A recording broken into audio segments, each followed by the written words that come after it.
Masayang araw po, mga ka-PL. O, eto na yata ang isa sa pinakamasakit na yugto sa buhay ni Bangag, mga kababayan. Sa nangyari pong pamimigay ng subsidiya para sa mga chopper, di ba gay, inutos po ito ni Marcos, mga kababayan. Mabuti na rin at ito paano, yung mga kababayan nating mga magkano lang kinikita dahil hindi naman pare-parehas ang panahon talaga, minsan malakas ang pasada, minsan mahina, may pangdagdag gasolina. Maganda ho yan, okay tayo dyan. Ito, klaro-klaro tayo dito, wag naman sa lahat ng bagay lagi tayong galit. Okay tayo dyan, pero mga kababayan, ang tanong, hanggang ilang buwan ito gagawin ni Bongbong Marcos? Baka naman isang beses lang ito sa isang taon. Anong silbi ho? Di ba? Oo, nakakatuwa. Naroon na tayo. Hanggang kailan? Baka mamaya isumbat ito ni Junior, mga kababayan. Namigay ako ng subsidiya, gasolina sa mga chopper. Pero isang beses lang. Sana buwan-buwan ito ha. Ayan na, sinimulan na ninyo. Ipagpatuloy po ninyo ito. Dahil sa susunod na buwan, sigurado manghihingi na naman ng tulong ang mga chopper kasi pataas ng pataas ang presyo ng bilihin. Ngayon, sa nangyaring pamimigay po, mga kababayan, ng paggasolina, Duterte po ang sinisigaw, hindi po Marcos. Duterte! Duterte!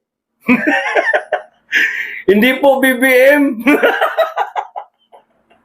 Sa bagay, hindi naman po kasi galing sa bulsa ni BBM yung mga natanggap na subsidiya ng mga chopper, kundi pera din po natin yan.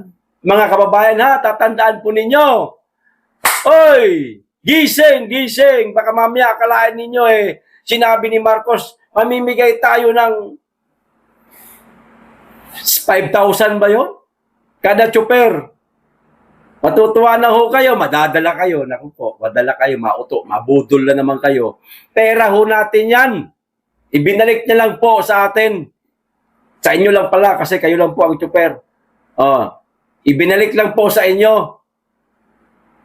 Wala kayong utang na loob sa presidente ha, tandaan po ninyo. Wala kayong utang na loob.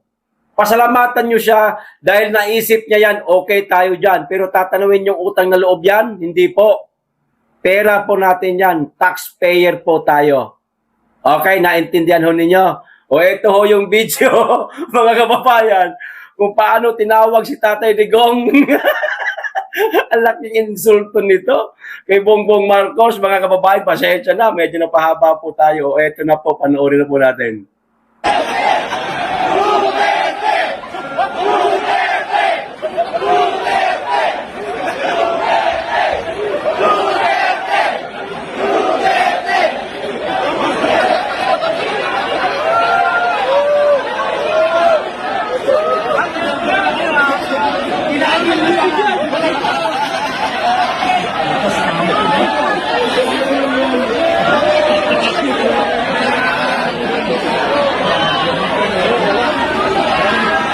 Sinigaw na sila ng Duterte dito.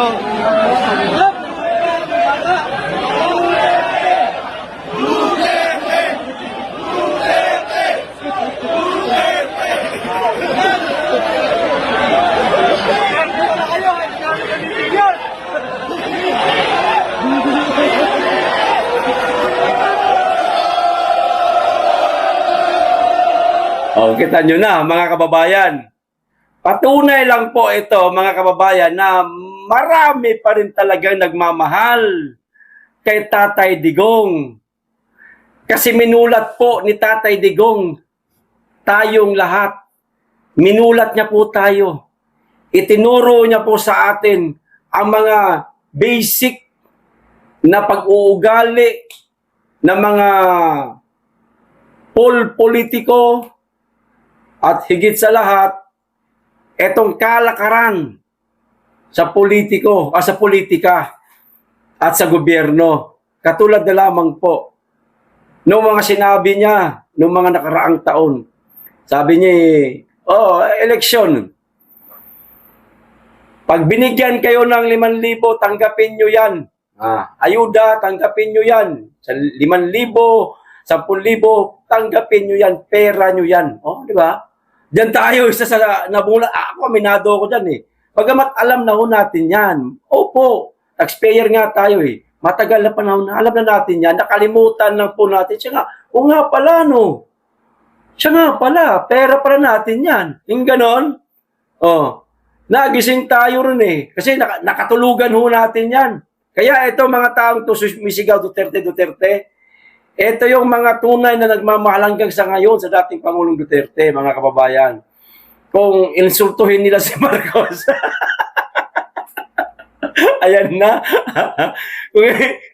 kung insultuhin nila si Marcos, mga kababayan, walang pakundangan. Sige. Sumigaw pa tuloy yung nagbibideo. Nagbiro pa. Duterte pala kayo Wala kayong ayuda. Di kayo bibigyan. Di ba mga pero itong mga nasa loob na ito, mga kababayan, maaring bibigyan pa lamang ito sila Kasi meron pong lumabas, mga kababayan, na isa pang video. Ito sila, bibigyan pa lang. Maaring, iba dyan, hindi mabibigyan. Yung iba naman, mabibigyan. Maaring gano'n. Kasi, may isa pang video kumakalat ngayon, mga kababayan, nasa listahan naman di umano sila, noong papasok na ho sila, di po sila pinapasok. Ano kaya nangyari? Ito po yung video. Panoorin natin mga kababayan, alamin po natin ang buong kwento. Para wag ho tayong mag-isip ng kung ano-ano. Ito po, panoorin na po natin. Ayan, tignan natin itong pambubudo na naman. Nagsama si Yorme at si Marcos Jr. Naku po, sabi magbibigay daw sila pero pinaasa na naman ng taong bayan. Tomorrow, 3,700 plus effectively will receive 5,000 pesos from the national government under the office of the President, our tricycle drivers. 5,000 pesos buo. Walang labis, walang kulang. Ilang po, pinasimple ni President Marcos yung delivery of such financial assistance. Ang kailangan nyo lang ay driver's license or ID na nagpapatunay na kayo ay si Juan de la Cruz. I hope malinaw po ito, mga kababayan. Wala pong ibang requirements. Wala po kayong kailangan patunayan na kayo'y nahihirapan, nagigipit. Hindi po. Alam na po ng pamalang lungsod na nagigipit ang lahat. Kaya hindi na kailangan dumaan sa proseso katulad ng AX. Wala daw kayo sa listahan. Ano po nangyari? Yung una po post nila sir, meron po kaming, andun po yung mga pangalan namin lahat. Ngayon po pepe out na lang po kami, bigla po nagkaroon ng bagong schedule na iba na naman ng pangalan na nandun sa master list, wala na kami lahat doon. Ano daw ang payo sa inyo dito? Magantay na lang kami. Magantay na lang daw po kami ng nila, na sasabihin nila kung kailan kami mabibigyan. Pero hindi namin naasahan yung gusto namin ngayon sir, ngayon na. Kasi kung may papalo ako sir, wala. Kung bibigyan kami second batch, wala ring malabo rin po mangyari sir. Ngayon po ang tinakdang oras na araw, na pay out lahat ng tricycle driver. Lehitimong driver kami sir, ng Batoda. Ano oras pa kayo nandito? Madaling araw pala sir, di pa kami kumakain, nagkakape pa nga lang po kami. Akala na nga po yung biyahe namin. Alabala na sa biyahe namin. Di ba sabi sa balita, lisensya lang, sabi ni Yormid, lisensya lang, ikaw si Juan de la Cruz, yun na, 5,000 na, huwag nyo pahirapan yung tao. Bakit ganun? Dito nangyayari. Wala kayo sa listahan. Wala sa listahan, pero lisensya lang dapat. Okay na yun, di ba? Yung binibigay po kasi nila, Ang dami bigay namin yung lisensya. Hanapin yung namin, birthday. Asa lisensya naman na po eh. Pwede mo naman tingnan doon yung address, yung lisensya, yung birthday, saka yung address. Kung saan Dito nakatira. naman, kompleto naman kami. talaga. Dapat, ibigay na nila, hindi yung Pahirapan wala pa nila. dito, diba? Sabi ni Yorme, di ba? Huwag mo lang pahirapan ng tricycle driver. Ibig sabihin, may Andyan na lisensya sila. ka, driver ka. Oo, may edit pa ako nagpatuta. Ayan, o. Ano bang ano nila dyan, o? Ito po. Napahirapan pa kami rito. Oh, ayan, mga kababayan. Hindi po lahat nabigyan. Meron pong sinasabi itong mga lehitimo po na mga tricycle driver, ito malamang. O paano ito? Ang gulo-gulo ho ng ano ninyo. Unang-una, ha? Mga kababayan, ang gulo ho ng pamimigay nila ng kanilang ayuda. Kay Tatay Digong, nagkaganito rin naman eh. Namigay din naman po ng ayuda, di po ba, mga kababayan? Pero bakit hindi magulo yun? Bakit maganda ang kaayusan? Hindi tulad, kita nyo unang video, pinakita ko sa inyo. Diba ang gulo nila? Walang pila na maayos, nagsiksikan. Oh, sigaw Duterte, hindi Marcos. Laking insulto. O eto pa, hindi nabigyan. Nako, nakakaduda mga kababayan, ha? Nakakaduda. O hindi ko po sinasabing etong ikikwento ko, idea ko lang naman ito, totoong nangyari.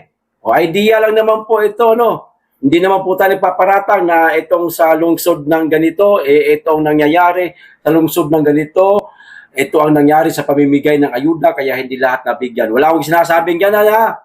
O, ayon na rin ito sa mga kumakalat sa social media, kwentuhan, sa mga comment section, itong video ito na pinanood po natin mga kababayan, baka daw, naku, nagdududa na naman yung ating mga kababayan, baka daw po, napasukan na naman ito ng korupsyon, mga kababayan. Alam niyo naman po sa bansa natin ha? Ang korupsyon talabak na po, mga kababayan Di ba? Sa lahat ng mga ahensya, ng gobyerno, di umano mga kababayan, mayroong nangyayaring korupsyon. Hindi na pulingid sa ating kaalaman yan. Kaya ang tao, ang publiko, hindi na po basta-basta nagtitiwala. Lalo na sa ganitong klaseng mga pamimigay ng ayuda. Pera-pera. Baka daw umiral na naman ang makakating kamay ng mga kawatan, sabi po ng ating mga kababayan. Maaari daw po kasing gawin na ganire. Isa ako sa mga trabahante ba tawag dyan? Halimbawa na lang, saan ba pinamimigay ito? Sa DSWD, ganyan, halimbawa yan. Isa ako sa mga taga DSWD, kunwari lang to Kung sino man namimigay nito, di ba? Meron akong tawag dito, patay na mga kaibigan, kamag-anak na dating nagka-tricycle o jeep, nagda-drive ng jeep ba kaya, patay na ilalagay sa listahan, nariyan pa yung ID. Nariyan pa yung ID ng patay, nandiyan mo, asan na yun? Ito ID, ako na nagdala, kapitbahay ko yan, maranda na yan, kapitbahay ko naman yan. Pero wala na, patay na. Kasi naman pupunta yung 5,000 nun. O di syempre, doon sa, di ba? Pasimuno, mga kababayan. Pwede mangyari yun? Pwede, ho. Sa eleksyon nga, nabubuhay yung mga patay. Hindi mo ba, mga kababayan? Lalo na po ito. On the spot, nariyan yung pera. Nakita nyo naman po, ang pamimigay nila, ang gulo-gulo. Wala sa kaayusan. Mga lalaki yan ako ito para sa akin lang, pasensya na, pasintabi sa mga kaibigan natin babae Mas madali pong pasunurin ng mga lalaki pagdating sa mga ganire na mga, alam niyo yun, yung pamimigay ng ayuda. Kasi, lalaki, takot sa kapwa lalaki yan. Uy, umayos ka! Ganunin. Di ba? Bibib talaga. Babae, uy, umayos ka. Bakit? Patara yan ano pakialam mo? Ganyan, di ba? Hindi man lang ina na paayos na magpila tayo ng maayos, Brad. Kagulo na. Bakit? Maaring nasa isip ng mga tao yan, natatanggap itong ayuda na ito na dalian natin, baka maunahan tayo ng mga kawatan. Ayan, nagkagulo, wala sa kaayusan. Di ba, mga kababayan? Pero kawawa. Itong mga hindi nakatanggap, mga kababayan. Nasa listahan na po sila eh. Papasok na lang po.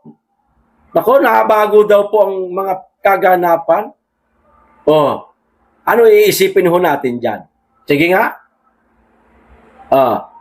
Patas o may korupsyon? Ilan katao yan? Napakarami din ho yan. Sabihin natin mga nasa 20 katao yan sa 5,000. Pera na, di ba?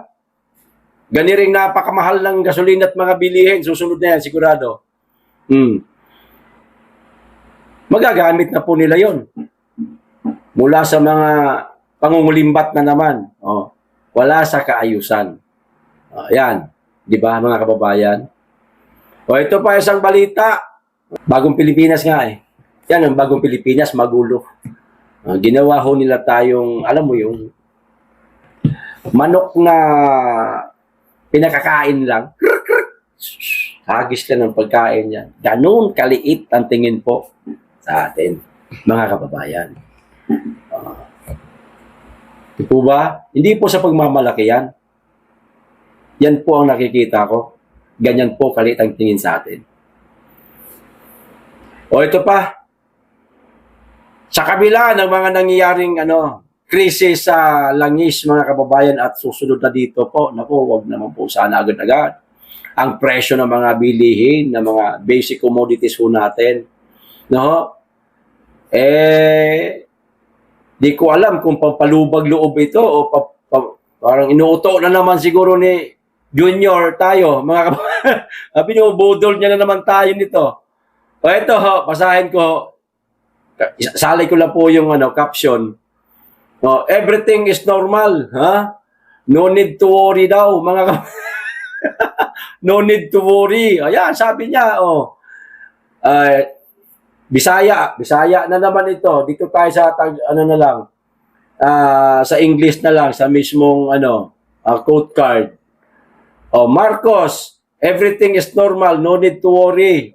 Yan. Yun din po yung binasa ko kanina, mga kababayan. Ibig sabihin ho niyan, sa mga kababayan ho natin, na mga nagwo-worry na kung paano na po ito. Tulad ko, paano ito sa mga susunod na po, wala ng gasolina.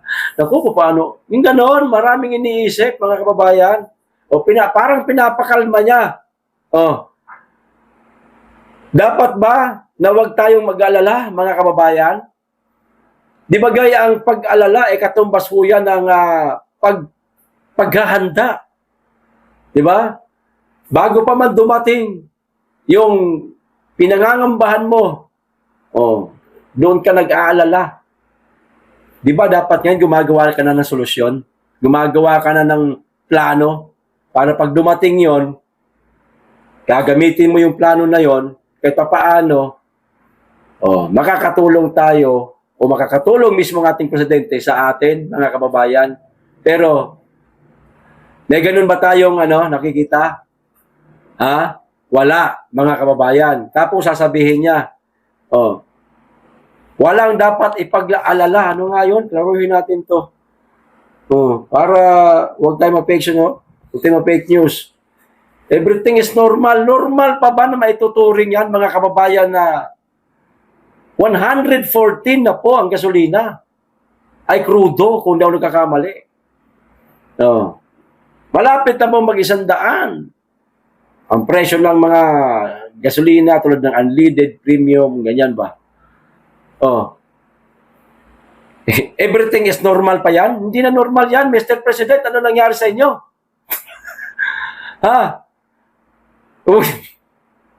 Imbis na aminin mo na lang sa tao na ito na ang kasalukuyang nangyayari sa ating bansa, sa ekonomiya, gumagawa na ng paraan ang gobyerno. Ang ganoon ba? Hindi katulad nito na masyadong halata na pambobola, pambubudol na naman, mga kababayan. Nakikita ho ng tao Mr. President, nakikita ho ng tao na ang mahal na ng gasolina. Naturalmente, pag mataas ang gasolina, tataas lahat yan. Mga bilihin, pasahe, tataas lahat yan. Hindi maaaring hindi mag-worry dyan ang tao. Kasi matino ho sila mag-isip. Ang hindi lamang po mag-worry sa mga nangyari ngayon sa ating bansa at ituturing pa itong normal, mga adik po. Wala namang ibang ginawa yung mga taong adik kundi rumatrat tapos mag-happy-happy, party-party. May pera, hindi ho nila maiinda, mararamdaman yung bigat ng problema ng bansa kasi may ganito ho sila, afford po nila. Tayo, mga pobre, ituturing natin itong normal? Hindi tayo mag-aalala? Anong gustong mangyari nitong si Junior, mga kababayan? Gagaya tayo sa kanya? Na magbangag-bangagan na lang? Hoy, Mr. President, hindi niyo po kami kagaya na manhid sa mga nangyaring problema sa bansa, sir. Ramdam po namin, lalo na nung ikaw na naging presidente. Ni wala malaman po kami na balitaan na gumanda po ang ekonomiya. Tumaas. Wala po. Pababa. Bulusok lang. Tama nga ang sinabi ni Percy Lapid, mga kababayan, na ang gobyerno ni Marcos mahuhulog sa bangin. Ano? Ganon? Parang ganon ba? Mahuhulog yan sa bangin. Nahulog na. Ito na, nangyayari. Gumugulong na po tayo ngayon sa bangin, mga kababayan. Pabagsak.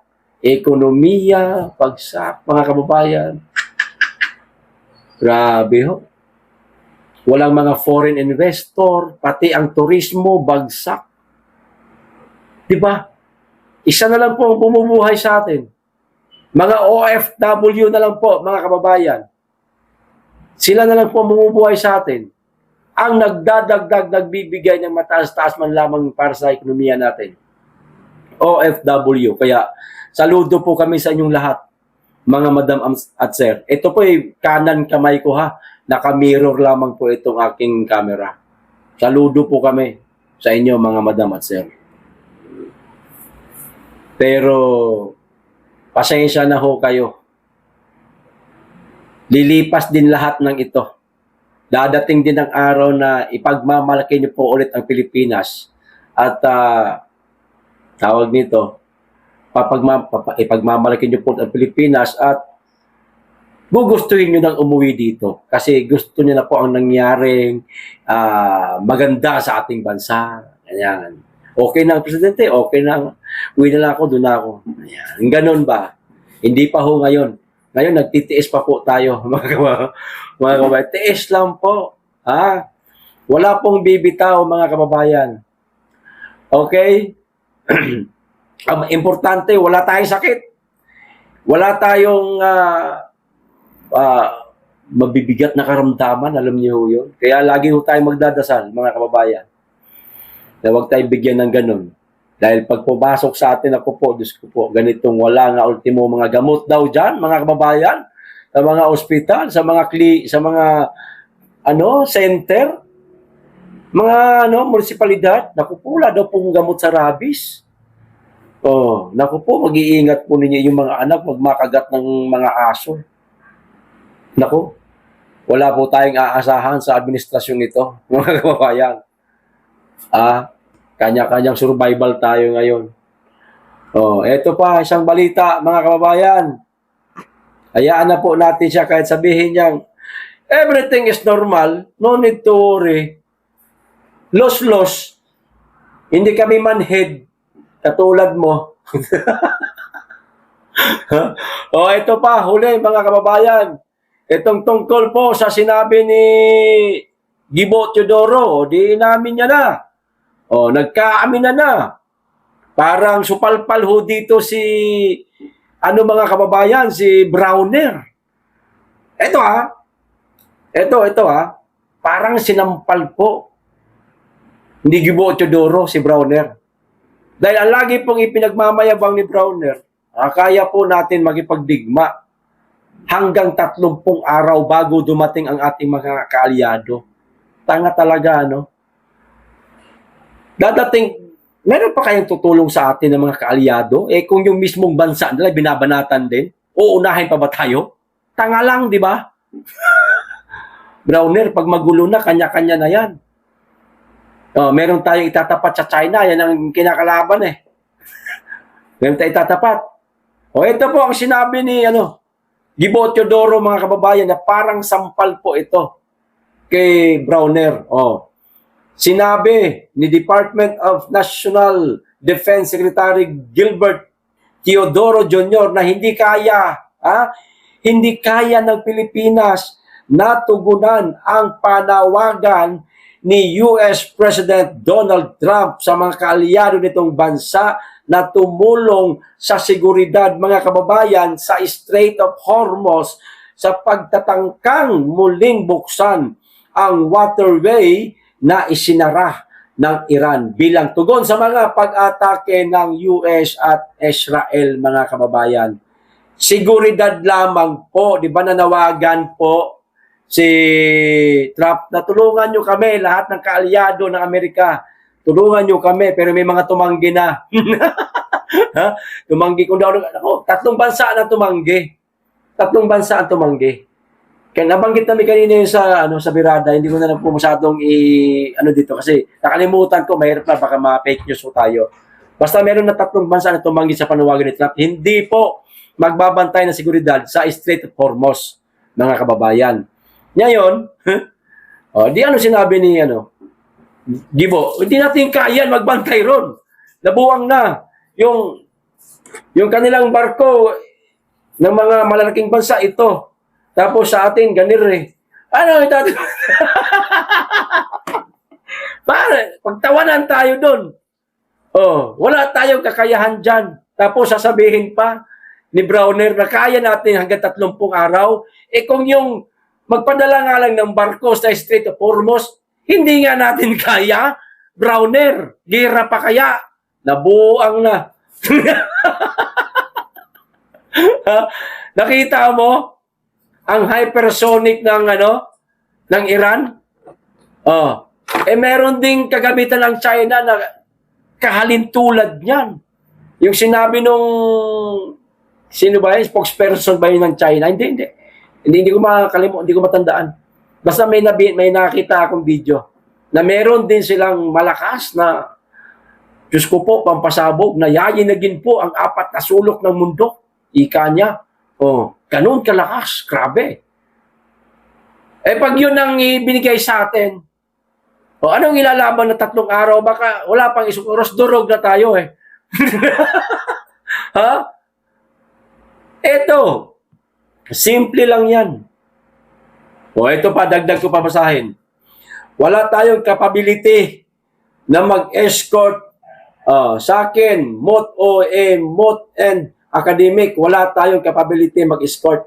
Sabi ni Gibo. Tiniyak naman ni Secretary Teodoro na gagawin nila ang lahat ng bagay upang makatulong sa paghupa ng tensyon sa lugar. O di mag-repair kayo. Ayan. Di ba? Wala tayong kakayahan. Sa simpleng pagbantay pa lang, sa seguridad dyan, wala. Paano kung pumayag tayo, bantay tayo dyan, biglang nag-iba na naman ang ikot ng pag-iisip ng Iran? Ba, pinaulan na? Kumbaga, sinilip lang. Siyempre, ganito yan strategy ba para malaman ng Iran kung sino-sino ang mga handang tumulong sa US sa kanilang nangyaring digmaan. So, ang ginawa ng Iran, sige, bubuksan ko na yung Strait of Hormuz para sa mga barko, pero hindi ko pa rin po padadaanin dyan ang Israel at ang US. Siyempre, nanawagan si Trump. Sa lahat ng kalyado ko, tumulong tayo sa seguridad. Sa mga tutugon ng mga kaalyado niya, nakatutok na doon isang missile sa bansa nila malaki, o pang long range, o abot hanggang kaduluduluhan ng mundo. O yan, nakatutok na yan. O, sino pa? O, dito rin. O yan, sige. Ganon ba? Mautak? Kaya ang daming hindi pumunta, hindi tumugon sa panawagan ni Trump, mga kababayan. Parang tinalikuran siya ng mga kaalyado niya. Trinidor siya. Siyempre, sino ba may gusto ng kaguluhan sa bansa mo? O di ba? Mainam na yung payapa. O, bahala na mahirap tayo, basta importante, wala tayong kaaway. Yan ang may importante dyan eh. Mahirap, kaya man solusyonan yan. Magsuwikap lang tayo ng kaunti, di maragdagan yung grasya. Wala na naman yan eh. Diba? Pero gera, hindi. O baka mamaya, tumugon pa ang magmayabang niya si Bangag. Alam niya, mayabang. Diyos ko po, niya, himod-wet pak siyang kay Trump eh. Kasi na lang po natitira niyang kakampi-kampi ko, no? Inuuto-uto lang naman siya. Maging mayabang. AFP. Tusan niya. Tugunan natin ang panawagan ni Trump na magpadala doon ng mga gray ship natin, mga kababayan, na hindi man po masyadong malalakas yung mga gray ship natin. Hindi naman po kalakihan niya. Kung yung napakalaking barko nga ng US, binomba ng Iran, durog nga. Yan pa kayang peraso lang yung barko na paano pag tumugon? Gulo na talaga yan, mga kababayan. Ako, delikado yan. Sana, wag babangag-bangag ang isip bago magdesisyon. Wag tayo makisawsaw dyan sa gira na yan. Wala tayong kakayahan. Junior, paalalahanan lang kita. Hindi natin kaya makipagdigma. Ang kaya na natin, makipag-party-party! Party-party na lang. Sige, hayaan na lang namin dyan. Mag-party-party ka, magsuyop-suyop ka ng pulbos. Sige na lang. Basta wag ka lang makisali sa gulo nila. Pag nakisali ka, naku, damay lahat ng Pilipino. Sige na. Sige na. Session na para party-party na. Session na! Basta wag ka lang makisaw-saw sa gulo ng may gulo. Wala tayong kakayahan, Junior. Okay? Hanggang dito lang po, mga kababayan. Maraming salamat po. Mag-iingat kayong lagi at higit sa lahat. Mahalin po natin ang Pilipinas.